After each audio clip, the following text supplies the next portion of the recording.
Baik, Assalamualaikum warahmatullahi wabarakatuh. Kembali lagi bersama saya di mata kuliah Psikologi Sosial. Di pertemuan kali ini kita akan membahas tentang keyakinan dan penilaian sosial. Bagaimana hubungannya antara keyakinan dan penilaian sosial. Teman-teman, di dalam kehidupan bersosial kita, kita tidak lepas dari judgement atau penilaian kita, penghakiman kita terhadap sesuatu gitu ya. Kadang-kadang kita bisa berpihak atau mendukung terhadap sesuatu atau seseorang karena based on atau berdasarkan kepada penilaian yang kita miliki, dan pertanyaannya adalah penilaian kita itu tuh seperti apa gitu ya. Bagaimana kita menilai dunia sosial kita baik secara sadar atau tanpa sadar gitu ya. Nah, kalau di sini dijelaskan bahwa kayak setiap kali terjadi kontestasi politik, contohnya kayak kemarin di Amerika yang baru-baru itu adalah ketika Presiden Trump gitu ya, dan yang sekarang tuh siapa yang menang itu gitu ya, itu ramai sekali gitu ya. Nah, ada orang ya di kalangan Demokrat 86% lebih percaya pada media ya, berita yang disampaikan oleh media daripada Presiden Trump. Padahal Presiden Trump mengatakan hal-hal yang sebenarnya isunya tuh penting gitu. Tetapi di Partai Republik hanya 13% yang percaya pada media dan lebih percaya kepada Trump sisanya. Nah, mengapa orang-orang ini sekian persen banyaknya berpihak pada Trump, sekian persennya lagi justru percaya pada media? Itu karena bergantung kepada cara mereka menilai atau melihat dunia sosial mereka. Siapa? Yaitu adalah Donald Trump saat itu yang disoroti gitu ya. Nah, kalau kita lanjutkan, itu kan kaitannya dengan cara kita menilai dunia sosial. Teman-teman, nah, untuk memahami bagaimana penilaian di dunia sosial kita, gitu ya, kita harus tahu, harus paham bahwa dalam penilaian itu ada dua pengaruh, yaitu sistem sadar dan sistem bawah sadar. Jadi dalam menilai sesuatu di dalam dunia sosial kita, itu ada dua sistem teman-teman. Ada sistem satu, yaitu cara berpikir yang intuitif, otomatis, tidak sadar, dan cepat. Juga dikenal sebagai pemrosesan otomatis. Sementara yang kedua adalah pemrosesan yang terkontrol, yaitu cara berpikir yang disengaja, yang terkontrol, sadar, dan lebih lambat gitu ya. Jadi kalau misalkan sesuatu yang kayak kita langsung mikir cepet, kayak menyimpulkan sebagainya, itu kan kita nggak analisis dulu nih. Itu lebih kepada intuisi atau firasat teman-teman. Nah, kalau kita sering pakai firasat tuh pakai sistem yang pertama, karena di luar kesadaran kita. Tapi kalau yang sistem kedua membutuhkan perhatian dan upaya sadar kita. Kayak ketika kita mau nilai seseorang tuh harus butuh proses rangkaian, menyimpulkan, merangkaikan, oh kenapa seperti itu, dan akhirnya bisa menilai. Teman-teman, disadari atau tidak disadari gitu ya, sistem memori kita itu adalah jaringan asosiasi. Dan ada yang dinamakan priming ya, atau priming. Priming itu adalah ketika otak kita sadar gitu ya, atau langsung mengaitkan dengan asosiasi tertentu. Kayak contohnya adalah tentang ini ya, ada di sini contoh eksperimen ketika menuliskan ini gitu ya. Kita lihat di sini angka 13, karena angka 13 ini ditambahkan A dan C, kita langsung asosiasikan bahwa si 13 ini tuh gitu ya, juga adalah huruf B gitu. Maka kita kadang-kadang si priming ini langsung aktif asosiasinya itu terhadap sesuatu tertentu ketika disodorkan sesuatu yang lain. Maksudnya gini, ketika disodorkan angka 13 tapi kita langsung aktif jadi lihat angka huruf B ketika ketika saat itu gitu ya. Nah, priming itu sering terjadi pada pemikiran kita tanpa sadar dan cepat gitu berlangsungnya tuh. Kayak contoh gini, kan dikatakan di sini terlalu singkat untuk dirasakan secara sadar karena kita sering merasakan kayak sesuatu yang cepat gitu ya. Di sini contohnya adalah, nah kalau kita ya terpapar aroma produk pembersih, gitu contohnya eksperimen yang dilakukan oleh psikolog Belanda ya, orang-orang yang terpapar aroma produk pembersih cenderung tidak membuang sampah sembarangan.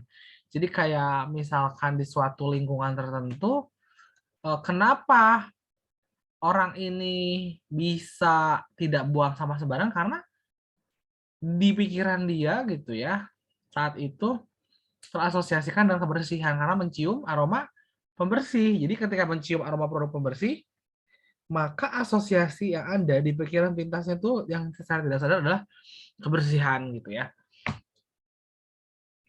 Contoh juga kalau misalkan kita mencium paparan bau amis nih gitu ya. Kalau misalkan contohnya kita masuk ke kosan temen gitu ya, bau amis. Nah, asosiasi kita tuh langsung aktif dan tanpa sadar gitu ya, nggak pernah mikir lagi, bau amis, ayo abis ngapain nih? Bau anyir ya kayak di pasar ikan gitu. Padahal mungkin bau amis tersebut dari sampah yang ada di belakang kosan gitu dan sebagainya. Tapi kita udah menyangka bahwa kasur teman kita yang bau amis dan bekas melakukan sesuatu apa yang dalam tanda kutip yang kita langsung asosiasikan ke sana. Nah, pemikiran priming ini gitu semakin semakin jelas ya bisa dipahami. Itu sering terjadi di kita singkat dan langsung terasosiasi pada sesuatu tertentu ketika kita melihat sesuatu atau merasakan sesuatu. Kalau tadi kan dari penciuman bau anyir langsung ke situ arahnya gitu ya dan lain sebagainya. Contoh ketika kita nonton film horor nih di rumah. Nah, pemikiran framing tadi, sistem alam bawah sadar itu aktif secara singkat tuh.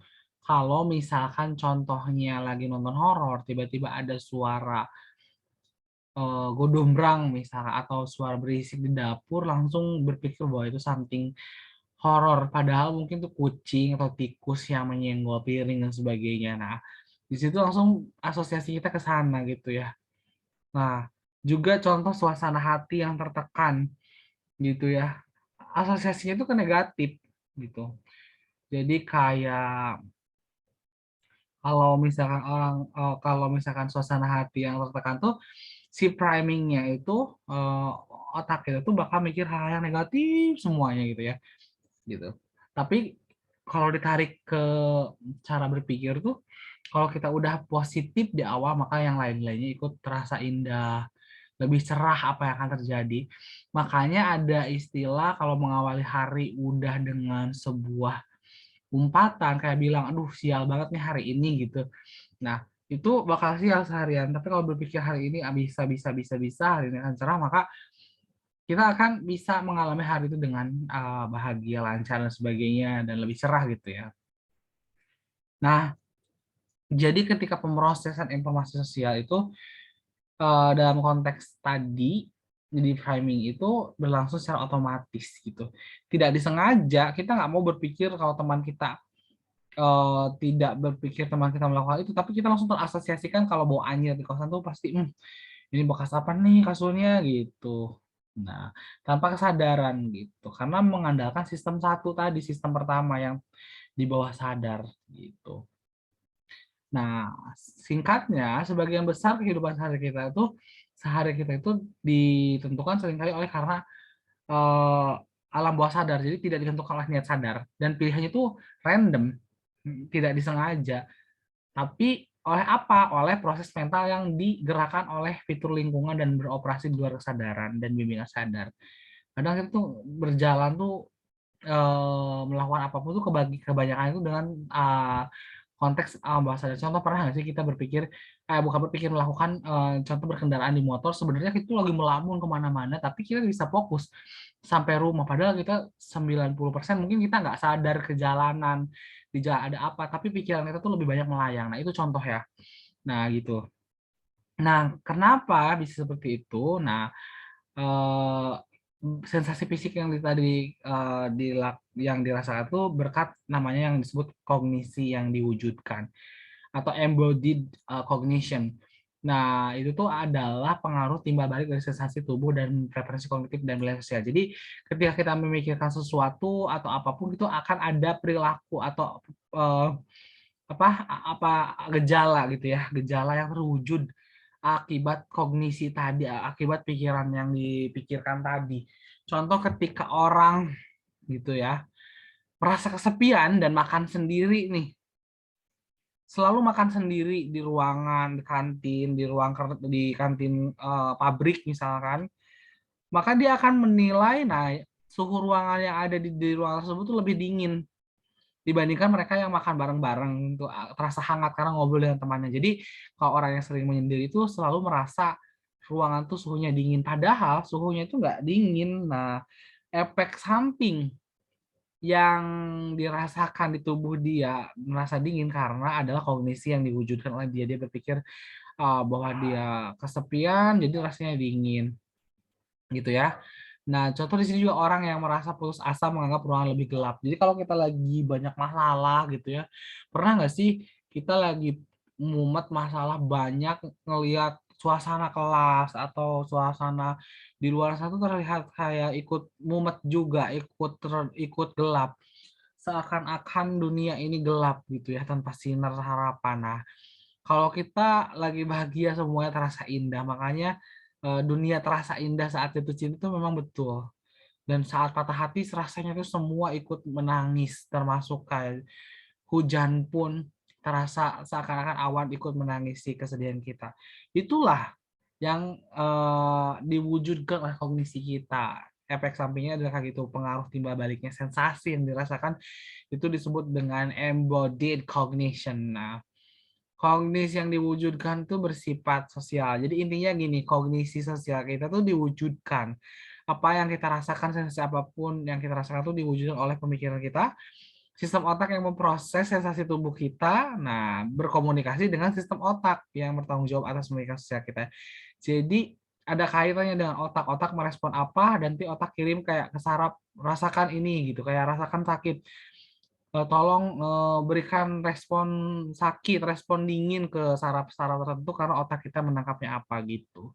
Singkatnya seperti itu ya kalau kita berpikir tentang sesuatu dan kaitannya dengan sensasi yang dirasakan oleh kognisi sosial kita. Nah, kemudian ada juga di sini adalah penilaian intuitif, teman-teman. Penilaian intuitif tuh kayak kita kadang-kadang gitu ya, menggunakan pemikiran bawah sadar kita untuk, menilai orang, kayak intuisi, kayak, analisis kita berdasarkan kira-kira. Nah, ada pendukung manajemen intuitif, orang-orang yang suka mendalami tentang intuisi, percaya bahwa kita harus menyesuaikan diri dengan firasat kita. Kenapa? Karena saat menilai orang lain, kita harus memasukkan kecerdasan non logis dari kita, dari otak kita. Maksudnya tuh kadang-kadang melihat orang itu bisa langsung ngejudge duluan tanpa proses yang lama, tanpa berpikir. Kan ciri-ciri sistem satu yang tadi dikatakan di atas ya, kan ada dua cara, sistem satu, sistem dua. Itu tuh singkat, cenderung kita tanpa berpikir langsung ngejudge, langsung nilai. Kenapa sih kita dari pandangan pertama bilang, "Ih, orang ini kayaknya nggak baik, orang ini kayaknya bla bla bla." Nah, kadang-kadang intuisi kita yang main di sana gitu ya.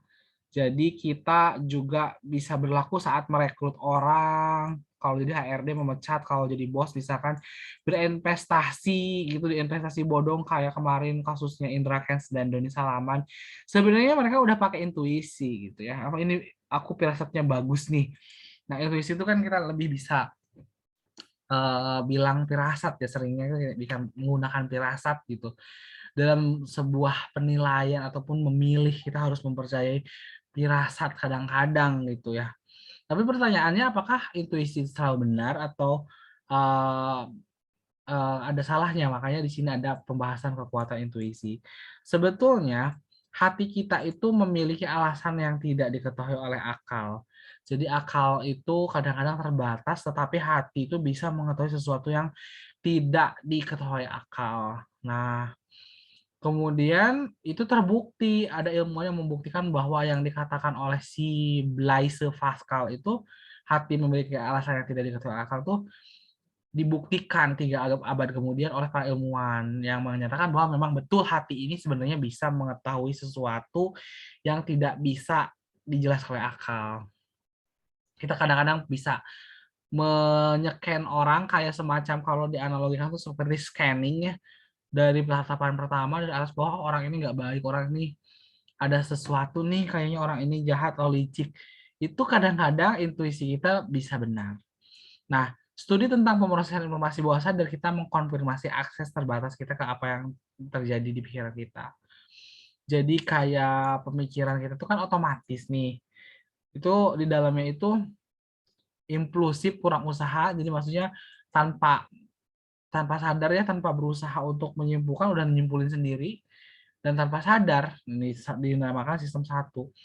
Sementara kalau kita mengendalikannya nih, kayak lebih kayak merefleksikannya, menyambungkannya, menyusunnya, secara sengaja berpikir, maka itu dikendalikan. Nah gitu ya. Nah kekuatan intuisi itu tidak selalu benar teman-teman. Jadi ada kalanya benar dan ada kalanya salah gitu. Nah kuncinya apa? Dengan keahlian yang memadai, orang mungkin secara intuitif mengetahui jawaban atau atas suatu masalah. Banyak keterampilan dari bermain piano hingga mengayunkan tongkat golf dimulai sebagai proses yang terkendali dan sengaja dan secara bertahap menjadi otomatis intuitif. Jadi kalau misalkan kita mengasahnya sebetulnya bisa sudah pakai firasat gitu ya. Kan orang main gitar, main piano, kalau udah ahli nih orang udah bisa nebak kayak ini kuncinya ini gitu ya. Kalau misalkan gitar tuh oh ini nadanya ini, padahal kita yang nggak ngerti musik kok bisa ngerasain nada atau nentuin kunci dari hanya sekedar mendengarkan. Nah, itu karena sering dilatih. Jadi kuncinya pun tetap harus ada di melatih gitu. Nah, pemain catur nih contohnya. Kenapa dia bisa secara ada yang dikatakan pemain dewa dewa kipas ya kalau dulu yang diundang ke Deddy Corbuzier itu bisa bagus main caturnya karena secara intuitif itu mereka udah terlatih, udah mengenali medan-medan apa di papan catur gitu, dan ketika dia sering main bisa mengetahui pola-pola pemula, gimana langkah yang dibuat di awal dan langkah berikutnya itu udah bisa tertebak gitu dengan hanya melihat papan, karena situasi mereka ini kan berulang sehingga intuisi mereka menjadi semakin kuat.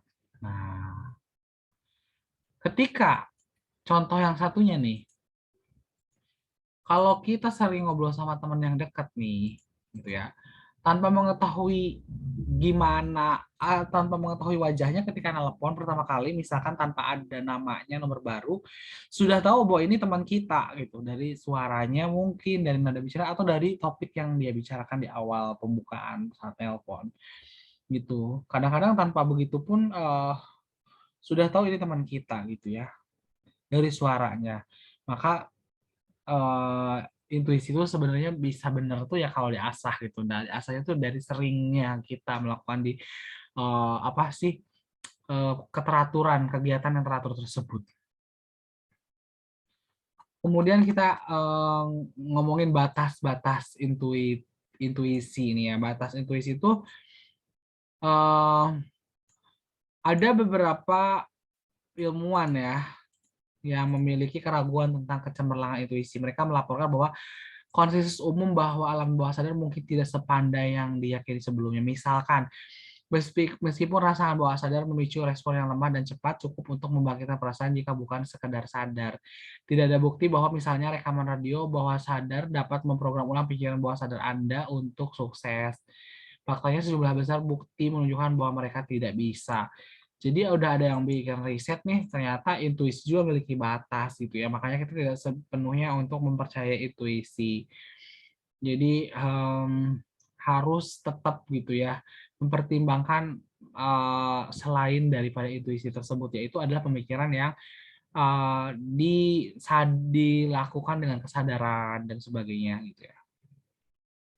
Nah, selain itu nih, apa aja sih yang membuat kita yang masih kaitannya dengan intuisi, kenapa gitu intuisi itu bisa gagal atau dan lain sebagainya, itu karena kita terlalu percaya diri teman-teman. terlalu yakin gitu. Terlalu yakin tuh nggak baik juga. Jadi kayak eh, ke, ke terlalu fenomena terlalu percaya diri nih kecenderungan untuk lebih percaya daripada daripada apa ya daripada kebenaran, melebih-lebihkan keakuratan keyakinan seorang. Jadi kayak kita yakin aja gitu ya. Contoh, ada kasus nih yang terlalu percaya tuh, terlalu percaya gitu ya. Sebelum anjungan pengeboran yang meledak memuntahkan minyak ke Teluk Meksiko, nah orang-orang di sana tuh meremehkan masalah keamanan dan kemudian terlalu yakin bahwa tumpahannya akan sedikit. Jadinya contoh terlalu yakin, terlalu percaya itu ini terlalu percaya diri bahwa tumpahan itu bakal sedikit, ternyata bahkan bisa lebih fatal. Makanya harus diukur. Jadi fenomena terlalu percaya diri itu kita nggak ngukur keakuratannya, nggak diukur, kayak yakin aja udah gitu ya, gitu. Nah ini kalau contohnya kayak orang-orang yang ikutan binomo, kayak ikutan apa yang masuk ke grup Telegramnya Doni Salmanan dan Indra Kents itu terlalu percaya gitu tanpa mengukur gitu ya, tanpa mengukur kayak apakah ini logis atau enggak nih gitu ya, bunganya 10% dan sebagainya. Itu terlalu percaya bahwa mereka akan untung ya, akhirnya mereka terjerumus dan sengsara. Banyak orang yang terlalu percaya juga terjerumus pada penipuan-penipuan serupa. Kayak contoh dulu kayak ada yang bisa melipat gandakan uang. Mereka terlalu percaya bahwa uangnya bisa tergandakan ya. Mereka nggak mengukur keakuratannya. Akhirnya banyak orang yang tertipu. Orang bisa melipat gandakan uang, menyetor uang sekian juta dan akhirnya raib gitu ya. Nah, banyak juga peristiwa-peristiwa di masa lalu gitu ya. Eh, Contoh bom atom nih bisa meledak dan membahayakan tuh adalah kebodohan terbesar yang pernah dilakukan saat itu karena orang-orang saat itu tuh terlalu percaya diri bahwa bom itu tidak akan meledak gitu ya. Dan yang berbicaranya itu ahli bahan peledak bahwa si bom atom itu tidak akan meledak. Gitu. Ternyata bom atom itu ledakannya sangat luar biasa gitu. Nah, kayak kepercayaan politik yang berlebihan juga ini nggak boleh. Terlalu yakin kalau Jokowi itu bisa penyelamat negara atau Prabowo. Di sini gitu ya, ketika banyak orang yang terlalu percaya sampai sekarang bahwa kalau aja Prabowo yang menang gitu ya, mungkin negara kita bakal bla bla bla. Sama aja sebenarnya di politik itu nggak ada yang baik, nggak ada yang apa ya istilahnya tuh mereka bukan jahat sih, lebih ke bersiasat. Namanya politik tuh kan dari siasat. Apapun mereka akan lakukan yang tadinya musuh bisa jadi sahabat, yang sahabat bisa jadi musuh dan selimut dan sebagainya gitu. Tidak ada yang bisa menjamin kalau yang menangnya Prabowo bakal lebih baik misalkan. Jadi kita nggak usah terlalu percaya deh, ya udahlah yang saat ini terjadi ya sudah jalani saja gitu. Gitu. Nah, kita juga ngomongin bias konfirmasi teman-teman. Nah, di bias konfirmasi itu kita kan cenderung untuk mencari informasi yang menegaskan seseorang, prasangka seseorang gitu. Orang cenderung tidak mencari informasi yang mungkin menyangkal apa yang mereka yakini. Jadi kayak sebenarnya gini, kalau kita udah terlalu yakin sama sesuatu, maka kita tuh nggak akan mencari gitu ya. Tidak mencari informasi penyangkalnya. Jadi kita udah yakin, nggak akan mencari penyangkal yang bisa membuat apa sih prasangka kita benar. Contoh kalau kita udah terlalu yakin bahwa misalkan ini ya, kalau di sini tuh penentang pernikahan sama jenis ya, tapi ini agak sulit dijelasannya. Em, dari segi ini deh, misalkan bumi datar dan bumi bulat.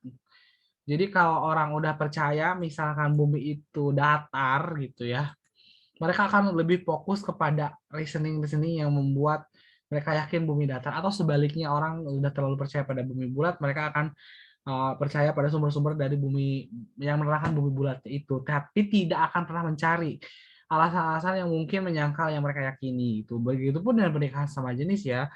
Sebenarnya di sini ini tidak boleh dan dilarang oleh agama gitu ya. Tetapi kalau misalkan di luar negeri kenapa akhirnya orang-orang itu akhirnya memperbolehkan, saya juga tidak ini tidak masuk akal, masih belum gitu, karena peradaban kita masih jauh. Di Amerika sampai melegalkan dan sebagainya, mungkin karena mereka berusaha untuk mencari apa yang menyangkal yang apa yang mereka yakini, dan sebaliknya sebetulnya kita juga bisa membalikkan. Kalau mereka terlalu yakin nih, misalkan bahwa pernikahan sesama jenis itu oke gitu, kenapa mereka nggak mencari referensi gitu ya, yang bisa menyangkal bahwa pernikahan sama jenis itu nggak baik, misalkan dari segi agama ya. Mungkin karena mereka mungkin jauh orang-orangnya liberal, tidak terlalu konservatif dari agama, dan itu oke, bebas-bebas aja menurut keyakinan mereka. Jadi intinya gini, kalau kamu udah yakin sama sesuatu, jangan terlalu yakin deh. Maksudnya carilah referensi lain gitu. Banyak orang yang bilang kalau NU tuh udah paling benar, Muhammadiyah itu paling benar, persis paling benar, jadi semuanya berantem. Nggak pernah cari gitu ya, eh, reasoning atau informasi lain yang mungkin menyangkal yang mereka yakini. Jadinya kalau udah mencari yang lain tuh kita lebih toleran. Oh, sebenarnya di kita pun ada kelemahannya dan sebagainya, di golongan kita ada kelemahan juga. Jadi gitu. Makanya cara kita menilai sesuatu tuh jangan bias konfirmasi gitu. Nah, untuk kepercayaan yang berlebihan tuh bisa kita perbaiki kok, teman-teman. Dengan cara apa sih gitu ya? Nah, kalau kita terlalu yakin gitu ya, adalah uh, caranya dengan waspada gitu. Maksudnya suatu pelajaran bahwa kita harus tetap waspada terhadap pernyataan dogmatis orang lain bahkan gitu ya. Bahkan ketika orang yakin mereka benar gitu, mereka mungkin salah, teman-teman. Jadi kalau sekarang tuh udah ya, kalau kita belajar psikologi sosial tuh eh, nggak akan mudah terbawa arus gitu, walaupun kuantitinya banyak. Misalkan banyak orang yang bilang ini kami benar, reasoning ini benar, bahwa orang bilang bahwa pernikahan sama jenis itu oke, di Amerika udah legal, di Eropa udah legal. Nah, kita tuh justru akan jadi skeptis gitu ya. Justru lebih waspada, bener nggak nih, apakah di balik legalisasi ini ada something agenda lain dan sebagainya. Karena di kita nggak berhasil, tetap nggak bisa gitu. Kita sebagai orang yang beragama Timur Tengah, ketimuran gitu ya, tetap nggak masuk akal, nggak masuk reasoning, karena kalau dibenturkan dengan agama itu nggak masuk akal. Makanya kita harus lebih waspada. Nah, perbaikannya itu adalah kita harus meningkatkan kewaspadaan kita. Jadi dua teknik telah berhasil mengurangi bias terlalu percaya diri. Salah satunya adalah umpan balik yang cepat. Jadi kita kayak langsung menanyakan kayak ke dalam kehidupan sehari-hari, benar nggak sih, kayak eh, masa sih iya gitu ya, gitu ya. Nah, di sini dikatakan ketika orang berpikir tentang mengapa sebuah ide mungkin benar, itu mulai tampak benar. Jadi cara kedua untuk mengurangi rasa percaya diri yang berlebihan adalah dengan membuat orang pemikiran satu alasan bagus mengapa penilaian mereka mungkin salah. Jadi kadang-kadang gini, kalau kita berargumen atau terlalu yakin pada sesuatu, kita juga harus berpikir alasan mengapa penilaian kita itu mungkin salah gitu.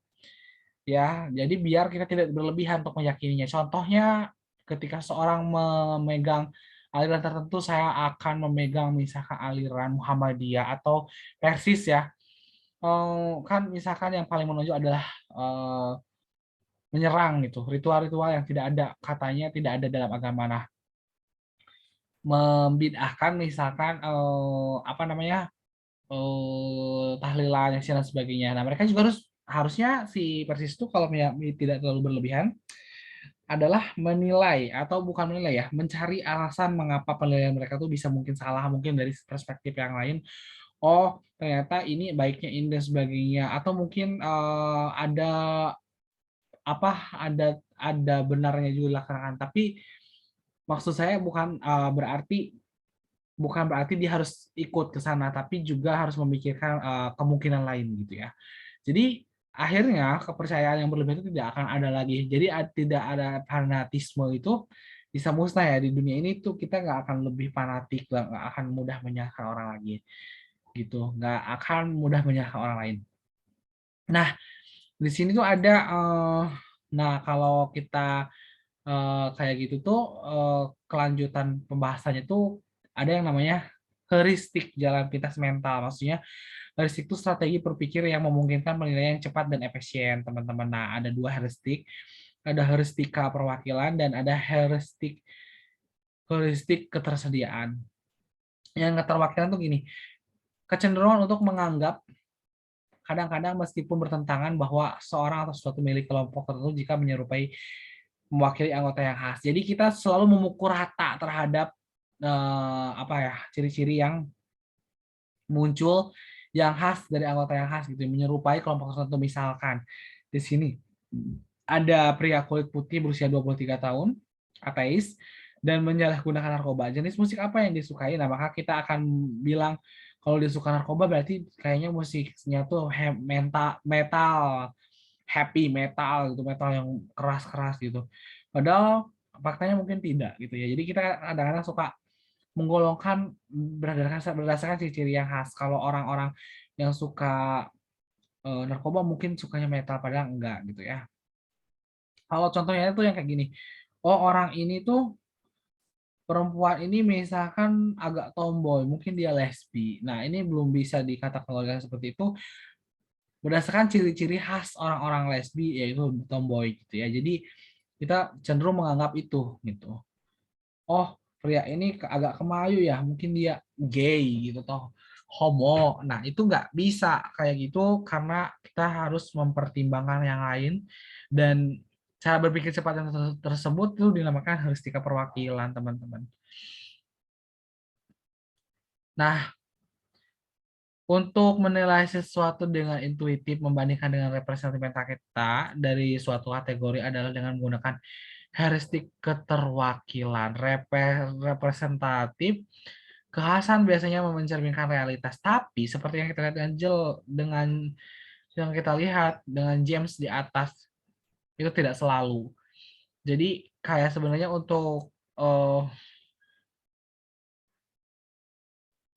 jadi kita tuh kadang-kadang kayak gitu, padahal sebetulnya yang kita pikirkan itu tidak selamanya seperti itu. Jadi yang dikatakan tadi si James itu nggak seperti itu juga. Orang yang perempuan yang tomboy itu tidak semata-mata dia lesbi dan lain sebagainya. Nah itu yang keterwakilan. Nah, kalau yang heuristika ketersediaan ada juga nih yang kedua tuh kadang-kadang atur cara kita berpikir menilai sesuatu itu adalah dalam hal ketersediaan mereka dalam memori. Contohnya gini. Jadi kayak kalau udah ada di memori tersebut, udah ada memori di dalam pikiran orang tersebut suatu peristiwa, maka dia akan lebih cenderung menyoroti hal tersebut daripada kemungkinan yang lebih besar. Contohnya adalah ini tentang kebenaran umum. Jadi mereka tuh sangat cepat menyimpulkan kebenaran umum dari contoh yang jelas. Karena udah ada contohnya sebelumnya, mereka akan lebih fokus ke sana gitu. Jadi ditambahkan lagi di sini bahwa heuristik ketersediaan itu menjelaskan mengapa peristiwa yang jelas dan mudah dibayangkan. Contohnya seperti serangan hiu, penyakit dengan gejala yang mudah digambarkan mungkin tampak lebih mungkin terjadi daripada peristiwa yang sulit digambarkan. Gitu ya. Jadi singkatnya tuh kita mengkhawatirkan kemungkinan-kemungkinan yang jauh sementara mengabaikan probabilitas yang lebih tinggi. Sebuah fenomena yang oleh para ilmuwan sosial disebut sebagai pengabaian probabilitas. Probabilitas. Kayak contoh gini, ketika kita nonton sebuah berita nih, kecelakaan pesawat misalkan Adam Air atau dulu tuh Air Asia gitu ya. Dari situ orang-orang tua tuh jadi lebih kayak fokus, oh meninggalnya sekaligus kapal semuanya meninggal dan ada ketakutan tuh untuk naik pesawat gitu. Bahkan ada riset yang pernah bilang dari 2010 sampai 2014 pelancong AS hampir 2000 kali mungkin meninggal dalam kecelakaan mobil. Artinya orang-orang AS yang saat itu gitu ya bepergian naik pesawat takut tapi lupa bahwa angka kematian dari mobil itu lebih banyak loh. Dan kita di Indonesia tuh kadang-kadang ketika AirAsia, Adam Air hilang atau kecelakaan mati semua sekapal, bayangin kejadian kecelakaan kapal itu mungkin terjadi dalam 1 tahun sekali aja enggak gitu. Tapi ketika memang matinya sekaligus terlihat menyeramkan dan mengerikan. Padahal secara jumlah satu kapal itu mungkin berapa sih? 100 ya atau berapa? Saya kurang tahu. Tapi kalau jumlah kecelakaan mobil dan motor itu tiap hari, tapi kita nggak pernah takut dan tidak mengkhawatirkan probabilitas kemungkinan terjadi tersebut. Jadi kita abai bahwa justru yang paling harusnya kita takutin, yang harus kita trauma adalah berangkat dengan mobil dan motor, karena kejadian tabrakan mobil dan motor itu selalu dan hampir terjadi di tiap harinya. Bahkan mungkin tiap jam, tiap detik ada aja kecelakaan mobil dan motor di seluruh dunia gitu ya. Nah, itulah cara berpikir kita tuh kadang-kadang kayak gitu, teman-teman. Nah, juga di dalam cara kita menilai dunia sosial kita tuh ada yang namanya pemikiran kontrafaktual. Nah, kontrafaktual itu pemikiran yaitu ketika membayangkan skenario yang hasil alternatif yang mungkin terjadi tetapi tidak terjadi. Artinya gini, kontrafaktual itu sebenarnya berandai-andai, teman-teman. Andai saja gitu ya. Kontrafaktual tuh jadi kayak andai aja aku milih yang tadi, kayaknya nggak mungkin kejadian kayak gitu. Contoh di sini ya, tim atau kandidat politik yang nyaris kalah akan terus-menerus mensimulasikan bagaimana mereka bisa menang. Jadi kayak udah memvisualisasikan diri akan menang. Nah, contoh di sini kontrafaktual ketika kontestan atau peserta game memberikan jawaban yang salah dan kehilangan hadiah, gitu, greget kan dia.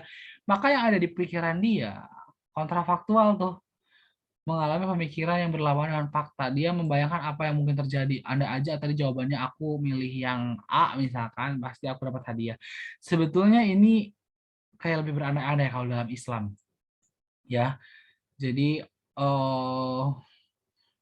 selalu mengurut di memori itu mengulangi seakan-akan peristiwa itu bisa diulang dan kita memilih opsi yang berbeda gitu ya.